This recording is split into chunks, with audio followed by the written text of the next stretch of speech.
one question. Mm-hmm. Who do you predict wins overall? Great question. Well, I mean, I have to say right now, Cassia is looking like a really solid option. I know she's worked really hard for this. I know last year gave her a real, taste of being on that podium. So for sure, she's worked hard for it. She's now in yellow. However, Pup is looking pretty good. She's an incredible upcoming talent. Can she hold on to those great legs that she was talking about yesterday? But if Kirsten Faulkner has the legs that she has, and she finds the right moment to get that gap in the next 2 days, then she could also spice things up. If she manages to get some time in the next 2 days, then she could also be a real danger.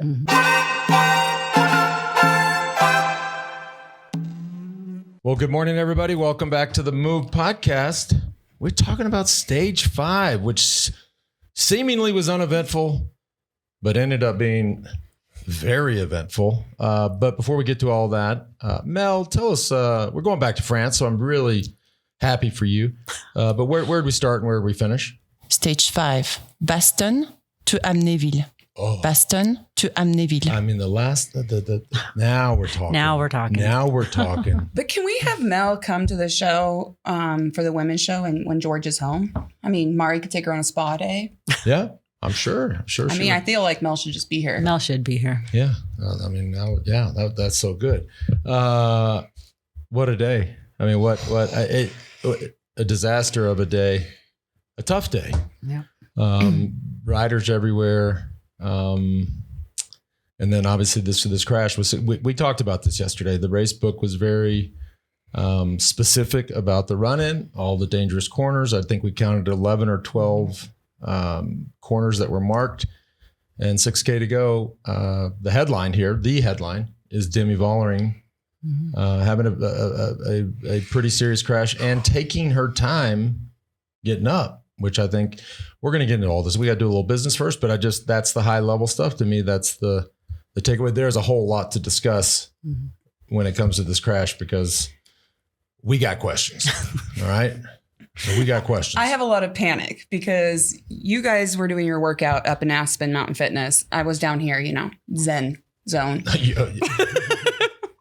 can't picture you in Zen zone ever. One word that Allie has never said, folks, is namaste. Never. Anyways, let's do a little business. What do we got over there, Allie? I am super excited about this because I have a lot of bikes in my garage. I mean, I bet you do. I don't want to tell you how many, but it's a lot. And also when Blaze and I got married and we moved in together, he brought more bikes. He brought his bikes, which I needed to bring him up to my level, right? And it's that whole N+1. But I mean, there's a great way that you can buy used bikes and sell your used bikes because I always feel like I have a good relationship with my bikes and I want them to go to a good home. So we have a new sponsor, Bicycle.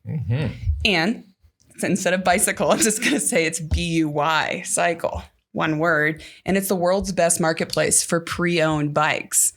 And what's great about it, it's easy shipping, fast and safe payments, great customer service, because I was just using it this morning, listing one of Blaze's bikes, and they have a huge selection of great brands. So if you look at it today, which we'll talk about, the stage winner, Blanca Voss, was riding a Tarmac SL8. And you know how many specialized bikes are on Bicycle?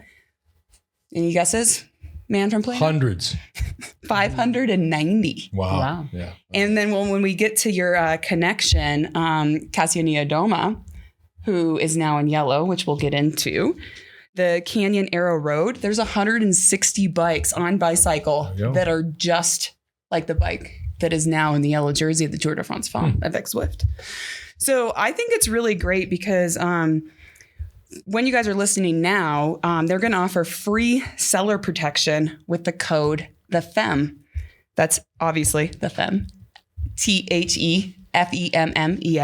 But then you get free seller protection, which is great because then you can sell the bike and make sure like somebody doesn't, run off with it. Exactly. And when you list your bike, I actually listed one this morning, took 3 minutes or less. I just put up all these photos of a bike that's sitting in our garage, put it on the internet. They assess it. posted, boom, and it's global. So it's US and in Europe. And you don't have to deal with people. And some of us don't always like to deal with people when you're selling things. No, I know what you're talking about.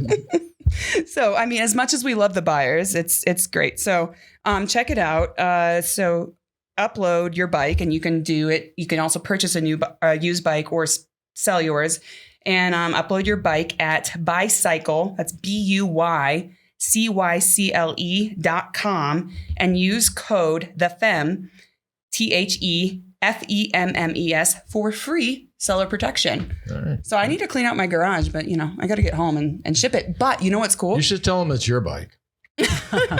Seriously, I'm going to start doing that. But you know what's cool is they send you the your shipping container. You don't even have to find a bike box. I love it. And they send it to you and you just put your bike in it and it goes away.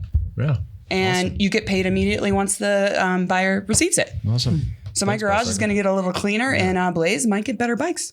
Awesome. Also today brought to you by Roka, our friends down in Austin, Texas. That's our hometown. By the way, dear Austin, I'll be heading down there Monday. Please cool off a little bit. It's 105 degrees down there. I'm not excited to go back. But speaking of that, speaking of Roka, based in Austin, Texas, it is our hometown. They do make the coolest shades. You saw it on the stage winner today. Blanca Voss wearing the Rokas. Demi Vollering was in yellow, wearing those yellow Rokas. She lost the yellow jersey. We're going to break all that down. But they simply have the best technology out there, the best optics. They're fog resistant, scratch resistant, unbelievably lightweight, and they never slip. I just told you it's 105 in Austin. Next week, I'll be so glad that my Rokas don't slip off my face because I'll be outside hustling and suffering. They also work closely, this is cool, with the special forces. Those guys and gals out there testing their stuff with what many people consider to be the best athletes in the world. The Move listeners get 20% off. Just go to Roka, ROKA.com. That's Roka.com. And the code is THEMOVE. THEMOVE at checkout, Roka.com. Boy. I don't know. Mari has some hot sauce sitting here. Mari is sitting with a... I looked over there saying, I said, what I was are you feeling earlier. spicy? She legitimately has a packet of hot sauce right in front of her. Well, you had Wigo taking shots of ketones, and I feel like I'm not doing those shots. Sorry. I feel like I need to take a shot of this hot sauce after the stage today because somebody just needs. Look, y'all have been saying 4 days, and even leading up to this Tour de France Femmes avec Zwift, that yes, Demi Vollering is the overwhelming favorite, but is her team strong enough to support that with the nature of this course, with so heavily weighted towards the back end with big climbs? And she just had terrible luck today. She was not in a bad place. She was in the right place and just that corner narrowed and they had the curb there, which was elevated, which always complicates things. And she hit the deck. She took her time getting up. I mean, if I looked at her race today, my only question mark for her personally is if once you crash, and kids, public service announcement, right?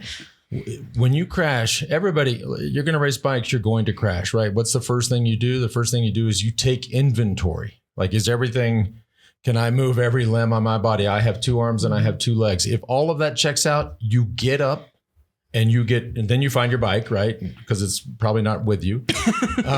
And she even got on her race bike. She didn't have to wait for a spare bike. But you get up and get moving as fast as you can. Yeah, do not waste time, even if you're not going fast. Yeah, that's what completely surprised me is because, like you're saying, if someone's on the ground and they can't get up, you give them a little leeway, thinking, okay, they're really hurt. But if you're able to get off the ground and then you're not trying to get back on your bike, there's something wrong. Like at first, I thought maybe there was an issue with her bike. Something was bent or broken, but she wasn't panicking. She was just waiting and just seemed like she didn't know what to do, which is kind of mind blowing at that. Honestly, at that level. Demi doesn't crash that much. Like we were talking about yesterday, she seems to be able to avoid these situations. And this did happen at the very front of the peloton. A lot of the favorites did crash. But Lance, for your PSA for the kids, most of the time, like people that aren't professional cyclists, when they crash, is the bike okay? Right. They're not checking their body first. I think Demi was checking her body first. Right. And it looked... That is the first thing you should do. The first, I could tell it probably is not a broken pelvis because usually that has a very specific reaction, which I have shattered my pelvis, but she was able to stand up immediately, and you could see the abrasions. And I think she might have just been a little in shock. Because she is not. Wait, I mean, when's the last time you've seen her crash? Like, she's a good bike handler. She's the best bike racer in the world, arguably at the moment. And I think it just took her a second to gather herself. But it took her almost 2 minutes or a little over 2 minutes. I mean, it wasn't like a 30-second, like, am I okay kind of thing. It was she was there for a long time, just kind of waiting around. And at first you're thinking, well, maybe her team is right there and then they're going to pace her back up. But then her team wasn't there. Well, before that's right. The only other thing that could have delayed things is if you did need a spare bike and the cars were too far back and it just took the mechanic forever to bring up a spare bike. She got on the bike that she crashed on, and she didn't even have to adjust her bars or anything. She didn't. I mean, sometimes you have to be pulling things back into place to try and get moving. Yeah. Well, speaking of my team not being there, I was downstairs. You guys were working up in Aspen Mountain Fitness. You're the one who left us. Yeah, you left because it was. I wanted to see. Then she came right back up after the crash. Yes, Well, she and I'm missed just us. saying, when the crash happened, you know how fast I got to my team. Yeah. True. Well, and it was kind of a bipolar day for SD Works, right? You have the overwhelming favorite for this Tour de France, Femmes avec Zwift, losing minute and a half. Yet they win the stage. Blanca, this Is a problem. This is where, and this is, heads up, this may not be the most popular commentary of the day, but something's not right about this. I mean, look, this is bike racing. So there's the way I look at this, there's no different than a women's race, a men's race, a junior race. It doesn't matter. When you have the leader of the team who is in the yellow jersey, who is on the ground, you do not leave anybody in the front, No. right? The team has to say, and whether they said it or not, we're not on team radio. We don't know. Everybody, she only had 2 riders left with her, right? Blanca Voss and Lorena Wiebes. They come back immediately. I don't care how bad somebody wants to win a stage. I don't care how important that is. Everybody comes back, and they didn't. And you see a yellow jersey out there riding alone is totally unacceptable. She was not 100% alone. For a second, she was alone way too much. Everybody has to. This is the Tour de France. Everybody has to come back. And they all know that, I mean, that is the priority of the team, is the jersey. So, and whether their radios are working or not or whatever, if you don't see your yellow jersey and you know there's been a big crash right behind you, you're going back and trying to take care of that person. That's your first priority. That's like the only thing you're thinking about at that point, not stage wins, not anything else. I do think, though, Misha did wait and do a full gas effort. Right. And she waited. Did everything she could. And she finishes 3 or 4 minutes behind even Demi. So I know that she gave everything. It was the riders. So the riders behind, I can't judge because they're gassed. Well, it's been a hard day. They're minutes behind. They can't come across and help. It's the ones that are in front. And let's just be specific and honest about this. It's Blanca Voss and Lorena Wiebes. You're in front of the crash. You're in front of your team leader who's in the yellow jersey. You have to wait. And I'll just get this out of the way. And by the way, congratulations to Blanca Voss, right? She won the stage. And in the post-race interview, said, well, my radio wasn't working. I didn't know what was going on. Now, again, I'm not on team radio. I don't know. That could very well be true. But what is also very true is that is the most used excuse when it comes in cycling. That is straight up there with the dog ate my homework. That's and again, I don't know, but you hear that one a lot. We've had a lot of teammates over the years that say that, and you're like, really? I mean, at that point, you don't need your director to tell you you're supposed to be waiting for your teammate. Fair point. If your yellow jersey isn't there and you're ahead of that person, you need to go back and wait. It doesn't matter at what point of the race it is. That's your priority in the race. So that was really difficult to see. But then to see Wiebes going for the, field sprint or, what was left of the field, that was just, You imagine the dinner table tonight? Would not want to be there. No. I mean, bring me a bottle of wine and I might sit at that dinner table. I don't even think that would help. That is going to be a very uncomfortable and awkward dinner table tonight. Yeah. So on the radio, I have heard a lot of things in the radio, never from you, Mari. Always good things. that have made me very upset because they don't have to deal with my goal or what I wanted or envisioned in that day. And though I've also been dropped a lot. And sometimes the caravan does pass you, or the caravan might have been staying with Demi, and you do get out of service. Those radios don't go forever. They're not 50K long. It was 6.8K, I understand. But perhaps the radio is just a little spotty and she can't hear. But even if you're hearing all this, like the radio going on and off, you get it that there's a problem behind you. You know something's happening. You're not seeing your yellow jersey. You're waiting for that person. I mean, that has to be the first priority of the team if they're trying to win the Tour de France. Then comes, jerseys and stage wins and things like that. But the only thing you really care about is making sure that yellow jersey is protected. No, Mari, I'm with you. I look. Okay, maybe the radio didn't work, but you're looking around, your team leader's not there. And for sure, now not for sure, but almost certainly other riders in that group had heard. And there's, y'all know this, there's communication with that group of 6 or 7 right in the front. It's not a good look. And it's unfortunate for Demi Vollering. She must be she's obviously physically beat up. I mean, what is she? She's white hot right now. Has to be.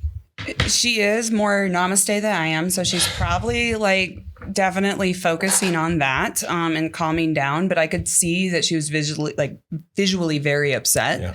And we don't usually see her like that.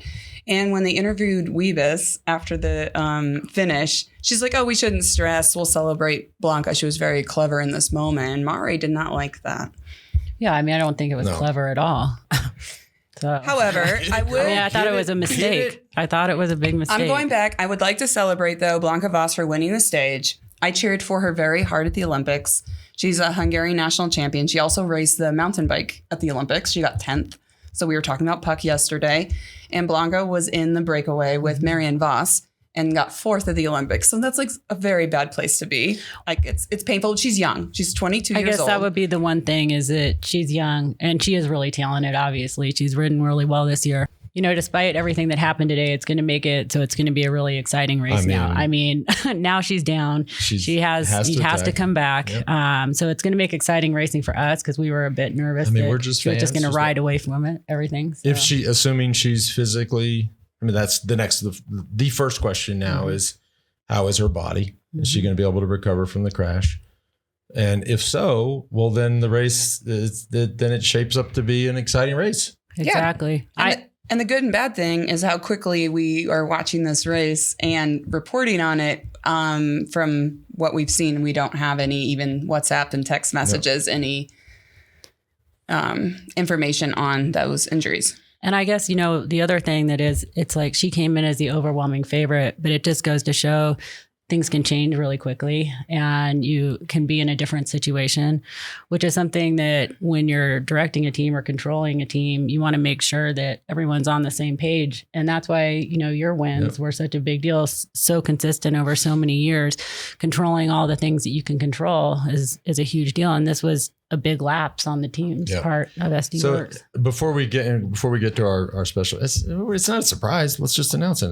Ashleigh Moolman Pasio is going to join us, and she's going to help us talk about these final 3 days. But here's a question, just as a fan over here. Assuming her body is fine, right, and she feels good to race.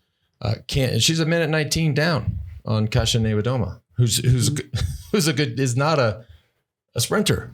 Right. She can climb. Can she make up, looking at the last 3 days, which we'll look at, can she make up a minute 19? It's a lot of time. I think she can. You do? I think she probably can, but it's definitely going to be. It's a question of how she feels after the crash. Exactly. If she were 100%, she easily does it. That's my sense, right? Yeah, I would think so. Well, not easily. But then the question is, can she get back to 80-90% and then make a race of it? Yeah, I think she looked like she could. The way she was pedaling at the end of the stage, she looked good. So I thought she looked like she was pedaling fine. To me, it was the emotion and the pain. After the endorphins came off, I'm a little more concerned than you guys are, but honestly, though, on these longer sustained climbs, Yeah. TBD. Yeah, well, we're gonna TBD. see. All right, we'll do some business, and then we'll come back with Ashleigh as well. I'm so excited for Ashleigh, who also started racing at the same age as I did. So we're talking about taking good care of ourselves. Been racing a long time. So we love OneSkin. Yep. Just like you train, daily routines are a big thing. And I will tell you, Mari literally just took this OneSkin off the table and applied it. I love that. We're in a dry area right now. Super dry. It is like I am like getting like my lips are cracked and my skin, like look at. But we're keeping it good. I'm keeping it great because OneSkin, and that did just happen on the table. So, so I think, as much as we train our bodies to perform at the best and all of that, we also need to take care of ourselves. We talked about gut health yesterday, and we're skin health is a big thing. So OneSkin's an amazing company. You guys know I love science. But they have an OS1 peptide, and this is very specific to OneSkin. And this is the one that targets those zombie cells. I know. Nobody wants a zombie cell. Nobody wants a zombie in general, but Blaze looked like that this morning. But, I'll give him some OneSkin. But anyway, zombie cells are just basically cells that need to slough off your face or your body. And so they cause lines, wrinkles, and sagging skin. And Lance, you don't like the word sagging. I know that. Mm-hmm. But it's scientifically proven to reverse the skin's biological age at the cellular level. I always have a problem saying cellular. I know. So, whether you're laying on the beach or hiking, on vacation, OneSkin's OS01 powered sunscreen. Mari, you always tell me to wear sunscreen. Very important. It blocks UV rays while also targeting the UV-induced skin aging you already have. So this is a big thing that you like, is that it reverses. Yeah. All those times I didn't wear sunscreen when you told me to. Now you're fixing it, huh? I am fixing it. So we just love working with OneSkin. It is definitely part of my daily routine as well as training. And Mari and Lance, because Lance is looking better every day. Thank you. Only because you make me coffee. I've been very healthy. Yes. Last, 7 months. You look great. It's probably OneSkin and, all the other things we're doing. And other lifestyle stuff. But OneSkin is more than skincare. It's about skin longevity, targeting the root causes of aging to help you look and feel your best at every age. We are all different ages here. Get started today with 15% off using code FEMMES, FEMMES at oneskin.co. That's 15% off. Lance, you got that math? Got it, 15. oneskin.co with code FEMMES. FEMMES. So as we're out there here up in the high altitude or wherever you're doing, get that UV protection, hydration, and cellular support with OneSkin. It's time to expect more from your skin routine. Awesome. Also today brought to you by Wahoo. Wahoo bike computers are proven in the peloton. We saw a ton of them in the men's Tour de France. Wahoo! Used by a ton of World Tour teams on the men's and women's side. More features than ever, including Wahoo's Summit feature, which I love because when you're out there suffering, you just want to know just how much more suffering you got to do. Colored gradients, detailed climb data, and even helps you detect climbs nearby when you're not using a route. New feature that I think is super cool is the music and GoPro feature, which means you can obviously tweak your music selections and hit record on the GoPro when you're out there. Creating content is all you cool kids do. Also, makers of Speedplay pedals, which Allie and I have been on for a long time. Allie longer than I. I jumped over to the Speedplay pedals literally in 2012 when I was jumping back into triathlon and thinking about the transitions from bike to run. I was pretty convinced that would help my transition. Lightweight, stiff, super aerodynamic. Wahoo cycling products are trusted by the Pro Peloton. We see the Element Bolt GPS bike computer on the handlebars of many, many World Tour teams. Now you can save 20% off a select full price products using the code THEMOVE 2024 at checkout. So during this tour, go to wahoofitness.com/TheMove and enter the code THEMOVE 2024 for 20% off. That's wahoofitness.com/TheMove. Love Wahoo. And before we bring in our special guests, I did just have a couple things. We need to notice that our Olympic gold medalist, Kristen Faulkner, Sitting in second. second overall in GC. Super impressive.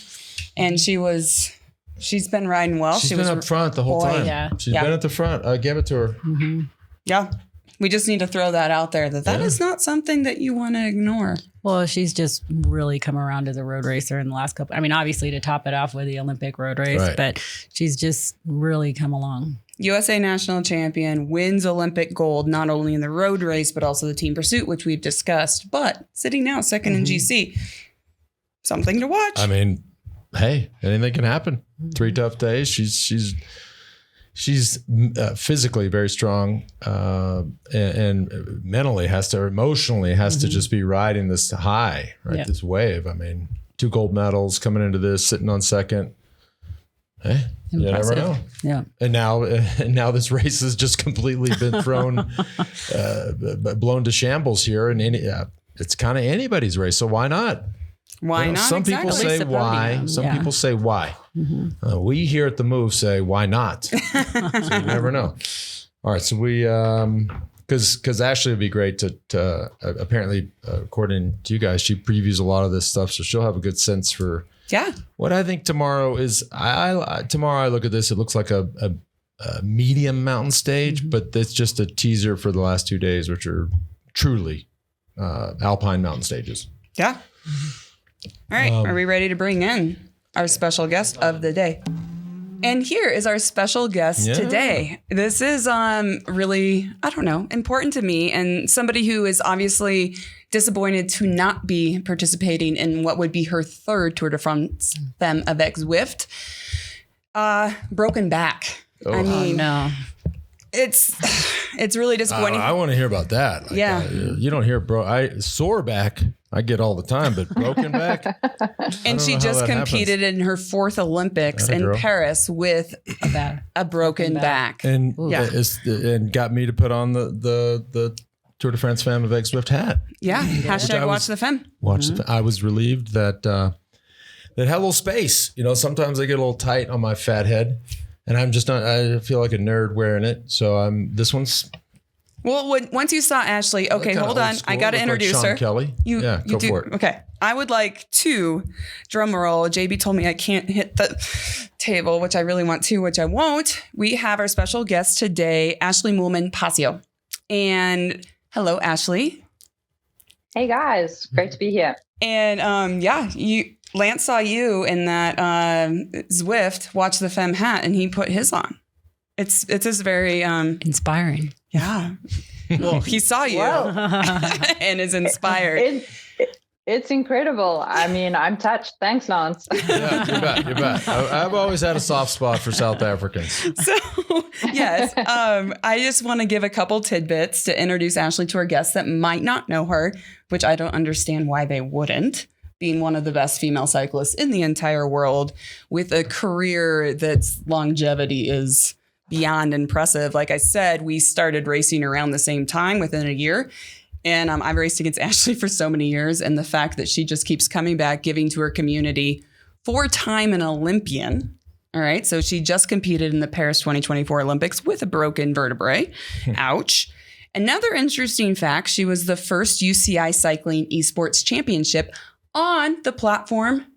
What can you guess? Zwift. Exactly. And so she's a huge advocate, though, for esports and how she can bring back that to Africa and across the world on how esports is really about developing the next generation of cyclists. I can't even count how many times you finished second overall at the Giro Rosa. And also how many times you've been national champion for South Africa, Ashleigh. I got you at 6. Am I right? Yeah, I think you are right. I actually have also not really been keeping track. I haven't really been back the past couple of years to race it. I love it. Yeah, you shouldn't. Yeah, I love it that you shouldn't remember those things. So there's some other fun facts. So you've seen Ashleigh and you've cheered on her, Lance and Murray, on multiple races that we've covered, like Flesh Wallone, Strade Bianche. You don't see her off of a podium from one-day stage races, punchy climbs to one-day races, and then also to stage races, like second to the Giro multiple times. I mean, it's ouch. So there's another fun fact. She was the first African to win a UCI Women's World Stage Race, which was the Tour of Romandy. So I don't know. Anyway, but she said she was going to retire. I met Ashleigh, obviously racing. She did race for SD Works Pro Time and then said she was retiring. I believed her. And you know what? She came back and she's still racing, doing an incredible job and also really developing that next future. But I did have one other thing on that before we dive into tomorrow's stage, because we know you've done a lot of recon on that. Was I didn't know this, Ashleigh, when you thought you were going to be an Olympian, which now you're a 4-time Olympian, you thought you were going to be Olympian in the in equestrian. Oh. And then she had this near fatal horseback accident. So Ashleigh and I are TBI people. She was in coma for 10 days. Oh my God. Getting thrown off a horse? Yeah. And then the doctors told her let me tell you something. I mean, these horses, horses are right. That's a top 3 for me. Like in terms of getting scared, I get around a horse. Like I'm just convinced the horse is going to kick me. Well, it would. If I was a horse, I would kick you. But so, yeah, but it's a huge sport. I mean, it's like just the Olympics just finished. So watching some of that stuff, like the collaboration between the athlete, it is unbelievable. I don't understand it, but I can see that there has to be, I mean, the amount of time, and actually, you know this better than us, the time, well, and money. Mm-hmm. Dear parents, do not let your children get into equestrian. But the amount of time it must take to train the animal, train the athlete, get that collaboration down, and well, yeah. And for me, when I get back on a horse now, I'm a cowgirl. Ashleigh, I did not do English like you did, but Western. But you get back on a horse, and I grew up doing that. You realize instead of a bike, like the horse has a brain, which means it could just basically be F you. Exactly. That's why I decided I'm going to ride a horse that doesn't have a brain. However, it's still dangerous. It's still dangerous, as I've just recently realized with the broken vertebra. Yeah. So I want to hear about this. And then in 10 days in induced coma, and they basically told you were done with school and all of that. And I'm just going to say she did end up getting her degree in chemical engineering, become this incredible, one of the world's best female cyclists we've ever known. And has a lovely partner, and they live in Girona. And I've had the privilege of staying at their place. They have one of these like cyclotourism places. It's called RoCorba. Well, no, but let's go to the Zoom shot. I was noticing this, Ashleigh. I'm like, I've been there and eaten charcuterie and drank rosé with Ashleigh there. Let me just tell you all who are watching. I mean, I'm a design snob, and I'm looking at this going, dang, I love this look. This is not. There's not slumming it there in Girona. By the way, Girona is amazing. I spent a ton of time there. Great riding, great food, but people, let's go. Let's all RoCorba cycling. And Ashleigh, you can talk about it. Let's go visit. Seriously, amazing. Has everything for every cyclist in there. All right, let's talk about these last days. Thanks, guys. Ashleigh, this I'm assuming. I'm pretty sure you watched the stage today. Kind of a disaster. In my eyes for SD Works, but also makes this race super interesting. A bunch of question marks in my mind. But I'm excited. I mean, as a sycophant here, as a weirdo, I'm excited to see what happens the next 3 days. It's going to be entertaining. Yeah, well, it's definitely got us all on the edge of our seats now. I must say, I was actually leading a Zwift watch party ride. So I'm trying to kind of engage with the people on the ride, chatting, talking about the ride. You know, I was first talking about my teammate Julie van der Velde in the breakaway, obviously wanting her to make it to the finish line in the break, and then just all of a sudden this drama unfolded. What a crazy day, and even more crazy in a way that Blanca Vas from SD Works wins the stage, her first victory at the Tour de France FEMMES Zwift, a massive breakthrough for a young rider like herself. But at the same time, her very own teammate in yellow is obviously, no longer in yellow because she lost time. She seemed to take quite a hard knock, so she seemed to be in pain. So the highs and lows of cycling, and all within one stage, all within one team. I mean, it's quite crazy. And that's a team you've been on. You've been on SD Works. Yes, I've ridden on that team. I mean, an incredible team. Obviously, they've been world number one team for many, many years. I actually don't know the exact stat, but I know it's a long time.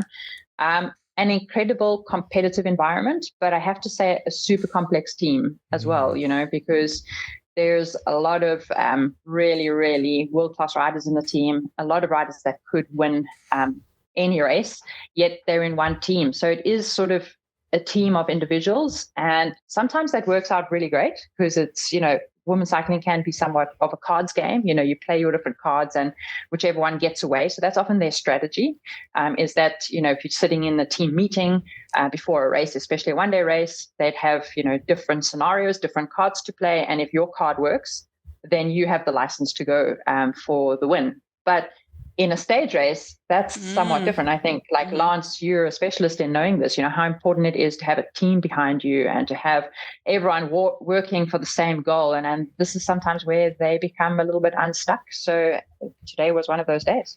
Well, and we should have just brought her in at the beginning of the show, actually. We talked a lot about this early in the show, but we just needed Ashleigh here. And based on my experience, I had Johan Brunel in the car, and when he got out of the car, he would have walked into the team bus, and I don't need to guess on what Johan would have said today. He would have been livid. Oh my God. He just would have, and he would have been livid in the meeting at night. He would have been livid still the next morning in that meeting. You said it, complex and complicated. Well, that we saw complex and complicated, and that actually explains a lot. But it was interesting to see it unfold, to say the least. Yeah, really, really crazy. I mean, there seemed to be a lot of confusion in general. Just the crash obviously happened at quite a late stage. There was a lot of confusion amongst all the teams, but I mean, we have race radios, it's a will to a race. So it's very difficult to understand, and then the classic, comment, oh, my radio wasn't working. Well, I mean, can happen, but I mean, not for every rider on the team, that's for sure. We were all watching the same race. We're all singing. We are all singing from the same hymn book, as we say. And we talked about it, I think on day one or two. I mean, a lot of Kopecky not being here. You kind of wonder. I mean, you talk about complex and complicated. I was like, well, they're really missing Marlon. Yeah, Rooster's. That's true. Yeah, yeah, she's a locomotive, but it's nonetheless. This. I mean, at this point, it kind of has to be exciting. This is the way that this is shaped up. As complex as it has been, it's got to be exciting. Like, this is going to be people have to go on the attack. We have a lot more to come. So, Ash, I know that you were looking forward to being a GC contender at the Tour de France Femmes avec Zwift. Can you take us into a little bit of course, tomorrow's stage, which looks kind of like it's hilly, but then we go into the Queen stages. I don't know. And you want to dive into some of tomorrow and what you see in the future? I mean, I believe obviously the Alpe d'Huez stage is for sure the Queen stage. That's where it's all going to happen. And now going to be even more exciting than yesterday seemed. But the next two stages are interesting ones because, as a climber like myself, more of sort of a classic climber, light, petite, explosive, these 2 days weren't exactly really up my alley, if I put it that way, because, the climbs aren't particularly steep. So it would have been one of those days where, especially if you had a rider like a Marlon Russe and even a Demi Vollering, it kind of suits them a bit better. They're strong, powerful climbers. Whereas Alpe d'Huez was really a stage I was earmarking. So, for the lighter climbers, I'd say the next 2 days, it's really about staying in there, not losing any time. I don't really see... I mean, there's always opportunity to take advantage, especially now with the chaos that we have within the race. So you might find some second-tier riders going for those breakaways, trying to put some pressure down. But I think it's those kind of stages where the GC riders, the bigger, more powerful GC riders, are going to try and take advantage. The smaller ones need to be there on the wheels, following, but need to maybe wait for the Alpe d'Huez stage to really light things up, because the Alpe d'Huez is really an amazing climb. I'm sure, Lance, you've raced it a couple of times. I've only reconned it in real life. I've never raced in real life, but I've raced the Alpe d'Huez Zwift, and I've I've done intervals multiple times up the Alpe d'Huez, and I must say it mirrors the real life climb really well. So yeah, I was particularly excited for it because of, it's so many switchbacks. I suppose if we're talking about your time of cycling, Lance, I'd compare myself a little bit to Contador. I like to change the pace on the climb, get out the saddle, rev things up. I remember. I don't like that. I am not like you. Yeah. So that's why I was excited about Alpe d'Huez. But yeah, unfortunately, it's not going to happen this year. But hopefully we have another great climb like that in the future. I just had a thought because, and for cycling fans that have watched just epic races on Alpe d'Huez, you'll know this, right? This is kind of the second home of Dutch cycling fans. Remember that? Remember the Dutch corner is a very famous corner, but there are a ton of Dutch always on Alpe d'Huez. And now obviously Demi Vollering, Dutch, a lot of great Dutch riders in this race. The Dutch are going to be out in force. That's the last. It's going to be amazing. We didn't talk about that. Hungary just beat the Dutch 4 stages.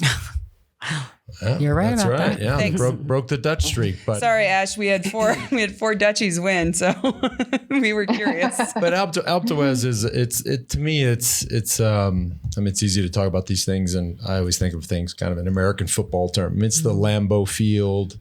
It's the best arena for any bike race, and so. She got a little time to take back. I mean, if I were her, I'd start taking time back before that. I wouldn't leave it all for Alpe d'Huez. Although, it is hard enough that if you're having a great day and somebody doesn't, you can take it back. I would start taking some of this time back whenever I can.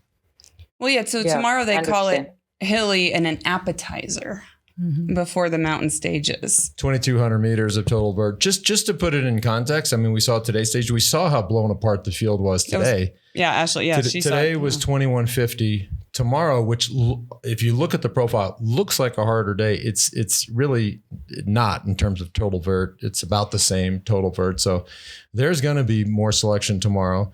Then the question comes, is Demi's teammates also going to be dropped there? Like this is a crisis. That was the interesting part is how far back most of her team was. I mean, she was pretty on her own. Yeah. So, she was isolated. I think Kristen Faulkner looks really good. Could maybe have an opportunity tomorrow to do something. Ash, were you were teammates with Kasia? Yeah. I've never been teammates with Kasia, no. Okay. But yeah, we get on really well. Like she obviously lives in between Girona and Andorra. So I know her really well. But yeah, never been teammates. I couldn't remember that. Sorry about that. No worries. She can climb. Yeah. I know. Well, you've cheered on Ashleigh a lot last year. Yeah. And the year before. I have a few. I've got a handful. He's got a few favorites, I Ash. secretly cheer for. So, where do we go? Like tomorrow looks pretty much straightforward. Like not straightforward, but lumpy. Let's go with appetizer. I'm going to go with tomorrow's an appetizer. The climbs are like averaging 4.1, 4.7%. So Ash does not like that. But you do have this is a breakaway. I mean, this has to be. We talked about it yesterday, and we had some tries at that today. We actually thought the stage was kind of boring up until it went sideways. I agree. And it was playing out exactly how we thought it was going to play out. Until it did not play out. And then I freaked out. But maybe, Ashleigh, can you give us a little input on that, though? Because I think with where SD Works is and the stress and possibly the team dynamic, I'm not sure they're going to let a breakaway get much leash. If you look at riders like a Faulkner or a Puck or, I don't know. The breakaway went, but we brought it back. What do you think, Ashleigh?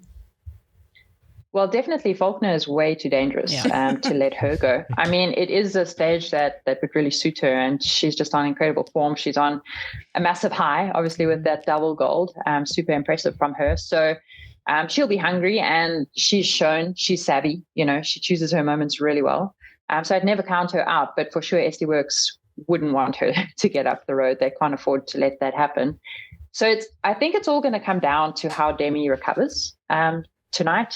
How does she wake up tomorrow? Of course, the the day after, actually 2 days after is often the worst. So if we're looking at Alpe d'Huez, maybe that's better for her, that she kind of comes out of it and manages to make a recovery by the Alpe d'Huez. But exactly what Lance says, if there's any opportunity for her to take advantage in the next 2 stages, I've no doubt she will. I mean, Demi, she's not afraid to put it out there. So, and I think the next 2 days, as I said, they are the stages where you can catch the lighter riders out. We've already seen Gaia Rialini, for example, lose quite a lot of time being a more classic lightweight rider.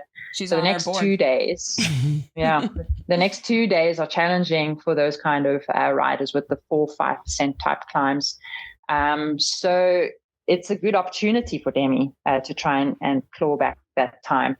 So it's all going to depend on how she recovers. But for sure, there's tension in the SD Works corner at the moment.